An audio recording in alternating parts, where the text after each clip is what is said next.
Kottuvallikkad SNM government LP സ്കൂളിൽ സ്വാതന്ത്ര്യ ദിനാഘോഷം നടത്തി. കൊട്ടുവള്ളിക്കാട് SNM ഗവൺമെന്റ് LP സ്കൂളിൽ സ്വാതന്ത്ര്യ ദിനാഘോഷം നടത്തി. ഘോഷയാത്ര, കുട്ടികളുടെ കലാപരിപാടികൾ, സമ്മാന വിതരണം, മധുരപലഹാര വിതരണം എന്നിവ ഇതോടനുബന്ധിച്ച് നടന്നു. പ്രധാനാധ്യാപിക Meenakumari PV, SMC chairman Nahushan, teachers, രക്ഷകർത്താക്കൾ തുടങ്ങിയവർ പങ്കെടുത്തു. പായസ വിതരണവും ഇതോടനുബന്ധിച്ച് നടന്നു.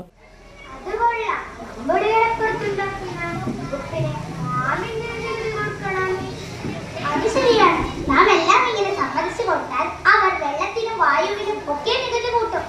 നമുക്ക് ബാപ്പുജിയുടെ ആശ്രമത്തിലേക്ക് പോയാലോ?